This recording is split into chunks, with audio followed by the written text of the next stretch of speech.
우리 임재환 목사님 많이 방송을 통해서 또 이런 석자 항상 기억하고 있었는데, 우리 안 목사님, 우리 김 목사님, 또 우리 안기수 장로님 등등은 환영해 주시고 한대해 주셔서 정말 감사해요.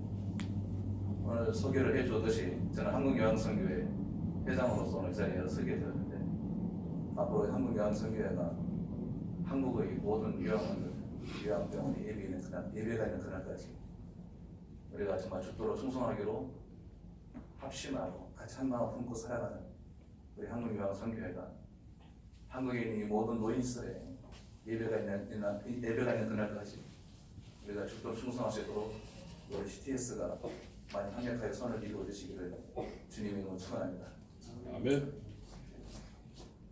1115일이라는 말이 있어요. 아시는 분도 아시겠습니다만, 이 말은 날이면 날마다 좋은 날, 날마다 좋은 날이라는 뜻을 가지고 있는데, 정말 날이면 날마다 항상 좋은 일들이 많이 생기고 날들이 다 좋은 날들이 되셔서 2019년도가 시작이 되었는데, 금년 한 해는 지금까지 살아온 어느 역대 한 해보다도 가장 큰 은혜가 넘치고 가장 복이 넘치고 하나님과의 관계의 회복이 이루어지고 1년 내내 360일 좋은 날들만 되시길 바랍니다. 이 이스라엘에 가면은 어린아이들을 가리키는 교육소, 지침서, 양육소가 있지 않습니까? 탈무드라고 하는 거. 그 탈무드를 보게 되면 이 1115일이라는 말에 대해서 이렇게 표현하고 있는 것을 제가 연결을 한번 해봤는데, 오늘이 나의 최초의 날이고 오늘이 나의 마지막 날이다. 그런 정신을 가지고 살아가라는 거예요. 정말 오늘이 나의 최초의 날이고 오늘이 나의 최후의 날이라고 생각을 한다고 하면 우리가 막 살 수 없잖아요. 한 시간이 얼마나 귀중하고 1분 1초가 얼마나 귀중하고. 그래도 오늘 이렇게 CT에서 우리 직원들이 함께 예배하는 자리에 제가 오게 되었는데, 아마 CTS 모든 직원들은 예수를 믿는 분들이고 예수를 만난 분들이고 하나님의 자녀가 되고 구원받은 백성이고 천국을 소망을 품고 살아가는 분들이라고 믿습니다. 그리고 우리가 하나님을 믿는 저와 여러분들이 시간 중에 가장 중요한 시간은 예수 만나는 시간인데, 기도로, 선교로, 찬양으로, 구제로, 섬김으로 베풀면서 주님을 곳곳에서 우리가 만날 수 있겠습니다만, 무엇보다도 예배를 통해서 주님 만나시길 바랍니다. 보통 우리가 예배의 성공자 그런 말을 많이 표현하고 있는데, 오늘 예배 중에 역사하신 예수 그리스도를 여러분의 믿음을 가지고 주님 만나시기를 주의 이름으로 축복합니다. 이 인생을 말해요, 일회편주라고 그렇게 표현을 하더라고요. 일회편주라고 하는 말은 낙엽 하나가, 잎사귀 하나가 바다에 떠 있는 것을 의미한다고 그러는데, 이 낙엽의 운명이 어떻게 했어요? 바람 따라 이리 불면 이리 가고 저리 불면 저리 가고 정처 없이 떠돌아다니고, 그러다가 자초하고 무너지고 침몰할 수밖에 없는 것이 낙엽의 삶이라고 볼 수가 있겠는데, 우리 인생을 이런 편지에 비교해서 말씀을 나온다고 하면 우리 인생이 그렇지 않겠습니까? 또 이 이런 편지라는 말을 사람들이 표현하기를 망망대해에 떠있는 조각배 하나, 나룻배 하나 정도로 표현하고 있기도 하는데, 어떤 엔진도 없고, 엔진이 있다 할지라도 좌초할 수 있고 강추에 부딪힐 수가 있고 풍랑에 침몰할 수도 있고, 여러 가지 이 바다에 좋지 않는 여건으로 배가 난파되고 파손될 수가 있겠습니다만, 그것이 우리들의 인생이라 하면 우리는 정말로 너무나 부족하고 힘이 없고 나약한 저희들이기 때문에 예수 그리스도를 의지하지 아니하고는 우리를 모두 쓸 수가 없습니다. 오늘 함께 예배하는 저 여러분들이 예수 그리스도를 잘 믿으셔서 믿음을 충만하셔서 주께서 말씀하신 너희는 내 이름으로 구하라고 했어요. 그리하면 내가 너희 모든 것을 너희에게 더해 주시라고 말씀하셨는데, 예수 그리스도를 믿는 저 여러분들이 예수의 이름으로 기도하니 인색하지 마시고 금년 한 해는 좀 열정적으로 뜨겁게 기도하셔서 여러분의 간절한 기대와 소망이 이루어지길 주님의 이름으로 축원합니다. 저는 오늘 CTS로부터 초청을 받고 이곳에 오게 되었는데, 하나님의 말씀이 아시다시피 신구약 66권 389장 삼만여절에 이르는 이 방대한 말씀 중에 제가 오늘 처음 쓰게 되는 이 강단에서 어떤 말씀을 전할 것인지 많은 고민을 했습니다. 하나님 내게 주신 말씀은 역대상 4장 9절 10절 두 개의 말씀을 주셨는데, 오늘 본문에 보니까 야베스라고 하는 사람이 나오잖아요. 오늘 이 본문의 주인공은 야베스입니다. 이 야베스는 어떤 사람이었느냐? 야베스는 기도하는 사람이었고, 그가 기도한 것을 하나님이 허락해 주셨다, 이렇게 말씀하고 있습니다. 이제 새해를 맞이하고 2019년 살아가면서 여러분들이 하나님께 기도해서 하나님의 허락을 받으시기 바라고, 하나님의 응답을 받으시기 바랍니다. 어떻게 해서 이 야베스가 이와 같이 큰 하나님의 허락을 받았고 응답을 받을 수 있었겠는가? 오늘 본문을 보게 되면 이 야베스는 참으로 힘든 사람이었습니다. 야베스가 그의 형제보다 가장 귀중한 자라고 표현하기도 하고도 있고, 또 야베스의 어머니는 이 아들을 낳아놓고 아들 이름을 야베스라고 정했는데, 이름을 지어줬는데, 이 야베스라는 이름은 어머니가 수고로에 나왔다고 해서 야베스라는 이름을 지었다고 그래요. 그 원문에 보게 되면 야베스란 고통, 슬픔이라는 뜻을 지니고 있고, 고통을 만드는 자, 슬픔을 만드는 자, 이런 뜻을 가지고 있대요. 그래서 어머니께서 수고로에 나왔다고 하는 것이 이게 무슨 말인가 주석을 한번 펼쳐봐도 명확하게 제 눈에 들어오는 주석이 사실은 없었습니다. 그래서 여러 번, 서너 번의 주석을 짜 맞춰가면서 제가 느낀 것은 뭐냐면, 사실 그렇잖아요. 우리 계신 분들 중에 젊은 분들이 많이 계시는데, 이 출산의 경험이 있는 분들이 언제는 막 난산을 해가지고 내가 이 아이 낳다가 죽겠구나, 실제로 죽는 경우도 있겠습니다만, 이 수고로이 낳았다고 하는 것은 그의 어머니가 이 야베스를 낳는 과정에서 아주 힘들게 낳았다, 이렇게 표현할 수가 있겠고요. 사실은 우리가 또 아무리 부모들이 내가 내 아이를 힘들게 낳았다 할지라도, 난산을 해서 낳았다 할지라도 아기 낳은 것을 가지고 사실 다 잊어버리거든요. 그렇잖아요? 내가 아이를 낳았는데 이 아이가 나를 힘들게 했다, 고통스럽게 했다 해가지고 그 아이를 미워하거나 면박하거나 그러지 않잖아요. 아이가 출생한 것으로 인해서 부모는 다 잊어버리는 겁니다. 근데 수고로이 나왔다는 것을 지금 계속해서 아이의 현재 진행형으로 이렇게 이 어머니가 말하고 있는 것을 보게 되면, 이 아이는 출생 때도 그랬고 출생하면서도 태어나서 살아가면서도 부모에게 많은 수고를 안겨주었다, 어쩌면은 병약했다, 이렇게 표현할 수도 있겠고요. 또 야베스가 사는 이 모든 일들이 부모에게 근심 걱정이 되지 않았겠는가, 이런 생각을 하게 되는 것입니다. 저와 여러분이 그렇지 않습니까? 우리가 살아가는 이 모든 부분들이 정말 슬프고 고통스럽고 고역과 고난과 아픔 등으로 점철된 우리의 인생을 그렇게 볼 수가 있어요. 여러분은 어떨지 모르지만 저는 항상 그렇게 이야기합니다. 우리가 살아온 전생을 돌이켜보면 사실은 행복한 시간들보다는 불행한 시간들이 더 많이 있었지 않았는가, 기뻐하는 시간들보다 슬퍼하는 시간들이 더 많이 있었지 않았는가, 그런 생각을 하게 되는데요. 그래서 우리가 이 행복한 시간들, 행복을 만들었을 때, 하나님의 행복이라는 축복을 받았을 때 그 행복을 가지고 슬픔을 극복할 수가 있고 고통을 이겨낼 수가 있고, 그래서 우리 긍정의 힘을 믿고 긍정으로 살아가는 것이 얼마나 감사한 일인지 알 수가 없어요. 오늘 본문에서도 이 야베스는 이렇게 참 어려운 사람이었고 힘든 사람이었지만, 또 이름 자체도 그랬고 사는 것도 부정적인 사람이었지만, 그는 자기의 부정적인 요소들을, 내가 태어나면서 병학교에 태어났든지 어머니에게 수고를 안겨주고 태어났든지 등등, 내가 사는 이 현실이 아무리 힘들고 고달프다 할지라도 그걸로 자포자기하거나 그걸로 인생을 정치거나 끝내지 아니하고 그는 끊임없이 기도하는 사람이었다는 것입니다. 오늘 이 야베스가 그의 형제보다 귀중한 자라고 하는 것은 전 성경에서는 존귀한 자라고 표현하고 있는데, 이것은 오늘 우리에게 어떤 의미를 주냐면은 그의 형제보다, 아마 이 야베스의 형제들이 또 있었는지 모르겠지만은 사실은 이 야베스는 역대상 2장에 보게 되면은 야베스는 서기관 족속 중에 한 사람이라고 표현하고 있습니다.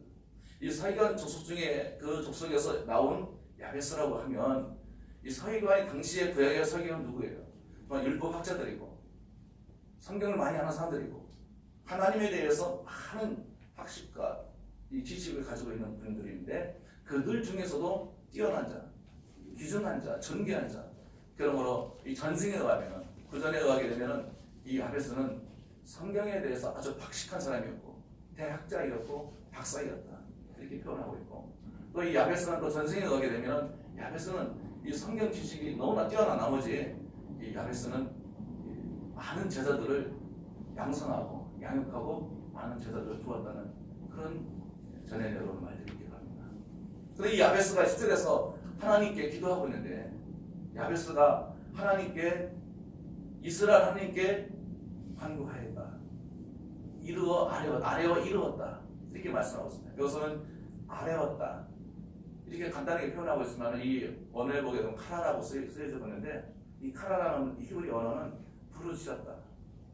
정말 세게 부르짖었다. 온 마음과 정성을 다해서 목이 터지라고 부르짖었다. 아시겠지만 이 기도라고 하는 것은 그냥 우리가 아침에 일어나서 한두 번, 몇 분, 5분, 10분 기도하고 10분 전에 기도하고 밥 먹을 때 기도하고 이게 아니고, 기도라고 하는 것은 응답이 될 때까지 하는 것이 기도예요. 오늘 여러분도 앞으로 기도의 정의를 그렇게 내리십시오. 기도라고 하는 것은 응답을 받을 때까지 하는 것이 기도다. 이렇게 정의를 내리시고, 여기 사도 바울의 간절한 기대와 소망이 이루어지듯이 2019년도가 시작이 됐는데, 오늘 이 자리에 보이는 우리 임 목사님뿐만 아니라 우리 모든 여기 계셔서 함께 예배하는 모든 분들이 기도를 하여서 반드시 이루어지길 바랍니다. 기도가 응답이 될 때까지 기도하시길 바랍니다. 사도 바울처럼 간절한 기대와 소망이 이루어지듯이 여러분이 간절히 품고 있는 그 꿈과 비전들이 이루어지기를 주님의 축원합니다. 오늘 이 야베스는 어떤 기도를 했습니까? 이스라엘 하나님께 아뢰어 이르렀다 이렇게 말씀하고 있는데, 이스라엘 하나님께 많이 들어보지 않은 내용 아니겠습니까? 창세기 32장 28절을 보게 되면 이 천사가 야곱에게 그런 이야기를 합니다. 이에 이르되 내 이름을 다시는 야곱이라 부르지 아니하겠고 이제는 내가 내 이름을 이스라엘이라 부를 것이다. 이렇게 말씀하시면서 이스라엘이라고 하는 것은 하나님과 및 사람들과 겨루어 이기었음이었더라. 이렇게 말씀하고 있습니다. 오늘 이 야베스가 이스라엘 하나님께 아뢰었다고 하는 것은 정말 이 성경학자이고 성경에 확실한 이 야베스가 하나님의 말씀을 가지고 기도하고 있다는 것이에요. 오늘 우리가 정말 이 야곱이 기도해서 황금뼈가 부러지면서까지 응답을 받아서 그 응답의 표시로 내 일이 무엇이냐, 난 야곱이니라. 이제 내가 너를 야곱이라 부르지 아니하겠고 이스라엘이라고 부르겠다고 하는 이 하나님의 말씀을 들으면서 오늘 저희들도 예비의 성공자가 되시길 바라고, 기도의 응답자가 되시길 바라고, 오늘 이 말씀의 마지막 하반절처럼 야베스를 하나님께 구하였더니 하나님이 그가 구하는 것을 허락하셨더라 말씀하신 것처럼 여러분의 구하는 모든 소원들이 하나님으로부터 허락받으시길 바랍니다. 두 번째로는 오늘 본문에 보니까 이 야베스가 이스라엘 하나님께 구하기도 했고, 두 번째로는 내 지경을 넓혀달라. 나의 지경을 넓히시고 라고 말씀하고 있습니다. 나의 지경을 넓혀달라고 하는 것은 무슨 말입니까? 땅을 좀 많이 달라고 하는 것입니까? 지역을 좀 넓혀달라는 것입니까? 당시에 이 히브리 민족은 외세의 침입을 많이 받았습니다. 특별히 가나안 족들의 이 외세의 침입을 많이 받았을 때 야베스의 입장에서 봤을 때는 은신의 폭이 굉장히 좁았고, 야베스의 입장에서 봤을 때는 자유가 많이 상실되고 없어지고 어디 한번 제대로 나아갈 수도 없었고 뭘 할 수 있는 게 없었어요. 아마 갇혀있는 신세가 되지 않았는가, 목숨은 경계가 달려있고 언제 죽을지도 모르는 그런 전쟁은 계속되고 있었고, 그래서 이분이 기도하기를 내 지경을 넓혀달라고 하는 것은 어떤 말입니까? 여호수아 1장에 3절에 보게 되면 내가 모세가 말한 바와 같이 너희가 발바닥으로 밟는 모든 것을 다 너희에게 주었느니 라고 말씀하고 있습니다. 여호수아가 모세의 대권을 이어받고 이제 가나안에 들어갈 때 그 하나님께서 여호수아에게 주신 말씀이 내가 모세에게 말한 대로 내가 너에게도 네가 발바닥 받는 모든 것을 다 너희에게, 이스라엘 민족에게, 히브리 민족에게 주겠다고 약속하신 대로 이루어 주시겠다고 말씀하신 것을 보면서 아마도 이 야베스는 나의 지역을 넓히시고 라고 하는 그 기도의 제목이 거기에서 들었던 것이 아닌가 이렇게 생각하게 되는 것입니다. 실제적으로 하나님께서는 그의 간절한 기대와 소원들이 이루어진 것을 그 이후에 계속해서 우리를 볼 수가 있습니다. 세 번째로는 오늘 이 야베스의 기도는 뭐냐면 주의 손으로 나를 도우사 라고 말씀하고 있습니다. 여러분, 우리는 정말 하나님의 손이 필요합니다. 믿습니까? 하나님의 손이 우리의 등 뒤에 있다는 사실을 믿으시길 바랍니다. 하나님의 손이 내 앞에서 나를 손이 불러드리고 안내하고 하신다는 사실을 믿으시기 바랍니다.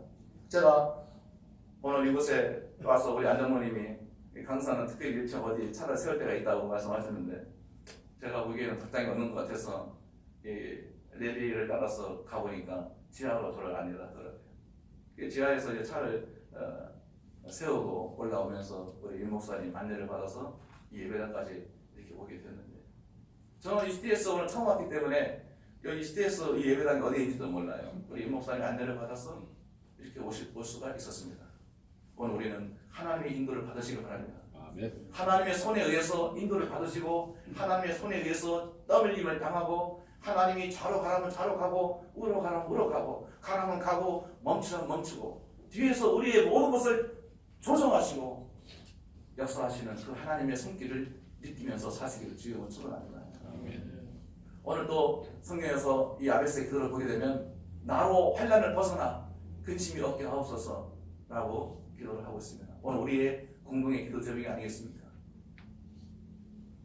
환난의 이 폭은 각기 다 다를 수가 있고 근심의 이 중함도 다 우리 사람마다 각기 다를 수가 있겠습니다만은 나로 환난에서 벗어나 근심이 없게 하옵소서. 이것은 정말 우리의 공동의 관심사이고 공동의 기도 제목이라고 그렇게 믿습니다.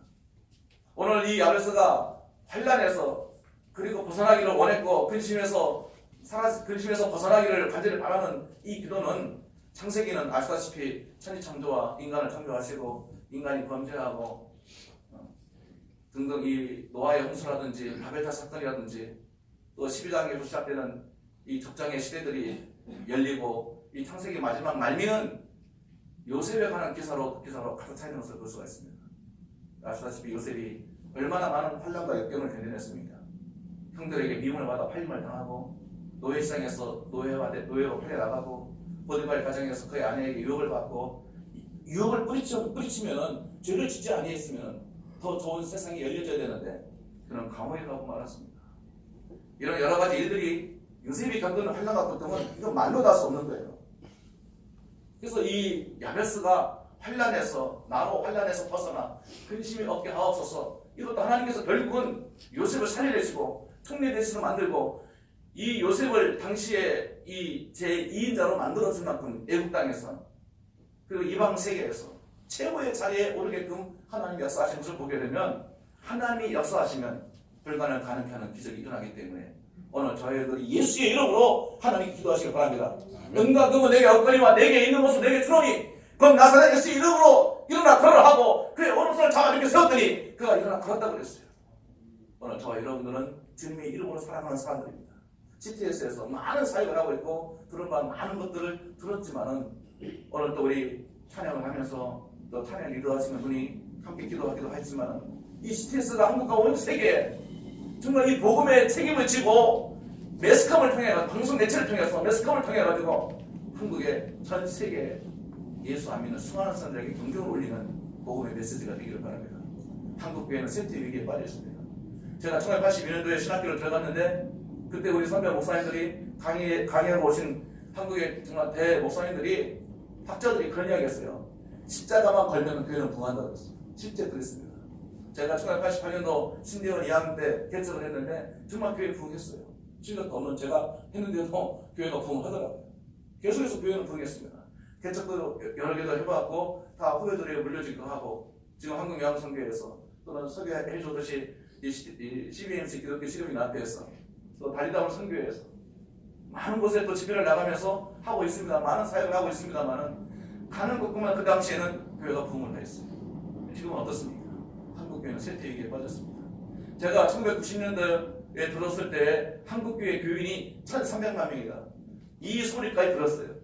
사실 1,300만 명까지 되는지는 모르지만은 많은 분들이 그래서 1,300만 명이 이르렀다. 근데 지금은 그렇지 않습니다.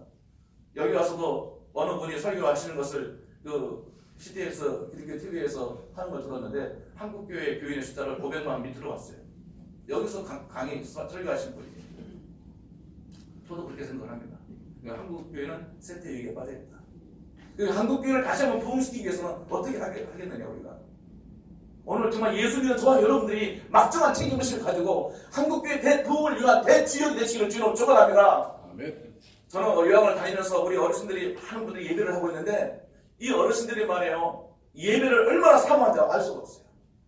그들에게 복음을 전하면서 말씀을 전하면서 때로는 지체 부자하고 휠체어를 타고 예배를 하러 나오시고 또 치매 등으로 말씀을 아무리 잘 들어도 5분 이상 그 말씀을 가슴에 새기고 있는 사람이 얼마나 있겠습니까? 다 잊어버리면 합니다.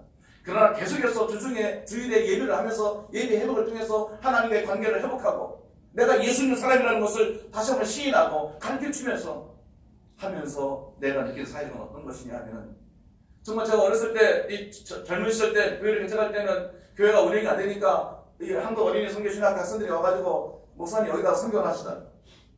야 성경은 어떻게 하냐, 의자도 꽉 차있고 빈 공간이 아무도 없는데 아니 성경 유치원 밀어넣고 이 조그만 공간에다 하자는 거예요. 그래서 그때는 예수 안 믿는 사람들 집에 가가지고 성경 유치원 하니까 애들 보내라 하면은 예수 안 믿는 집안에서도 애들 다 보냈습니다. 믿는 사람도 보내고 시선은 형편없었습니다. 그때 예배를 하고 매일같이 예배를 하고 매일같이 성경을 가르치고 퍼즐을 하더라도 성경과 관련된 퍼즐을 하게 되고 가나다라와 자카타파 이 한글을 가르치더라도 성경을 가지고 한글을 가르쳤어요. 지금 성경 유치원 없어졌습니다. 지금 우리 중고등부 각 교회 어려운 교회 작은 교회든 중고등부가 다 없어졌어요. 청년대학교 큰 교회나 가야 청년대학교가 좀 있지 작은 교회는 청년대학교 찾을 필요도 없습니다. 이게 이제는 이 한국 교회가 어디에다 희망을 걸어야 되느냐. 이제는 좀 연로하신 분들 우리나라는 65세 이상이 되면 노인이라는 칭호를 쓰게 되는데 지금 이 대한민국의 요양원이 약 3,700개가 있고 요양병원이 한 1,500개가 있다고 해요. 줄자와 우리는 보통 우리 요양성경에서 그렇게 이야기합니다. 우리나라의 요양병원은 한 6,000명에 이른다. 근데 아시다시피 각 지역에 가되면 경로당, 노인정 다 있고요. 중간보호복지센터, 노인과 관련된 복지센터 부분이 얼마나 많이 날 수가 없어요. 제가 이것을 데이터를 내가 통계를 다 내니까 25,000에서 3만 개가 있습니다. 이러한 노인들이 예배를 하고 있느냐 하지 않고 있습니다. 근데 그분들이 60년대, 70년대 어떤 분들이었어요? 교회 권사 장로들이었어요. 교회를 살리는 사람들이었어요. 한국교회 대부흥의 주역들이 지금 이제 신체 부자유한 상태로 정신적으로도 우울증, 때로는 치매 등으로 이제 요양원으로 다 오게 되었어요. 예배도 하지 않았습니다. 예배하는 이 요양원이 요양권이 얼마나 많이 있겠습니까? 그런데 우리 한국요양선교회에서 이제 이들과 더불어 예배를 해야 되겠다. 3년 전에 한국요양에서 선교를 설립을 해가지고 함께 예배하고 있는데 지금 100여 군데 하고 있습니다. 6,000개의 피하면 100여 군데는 정말로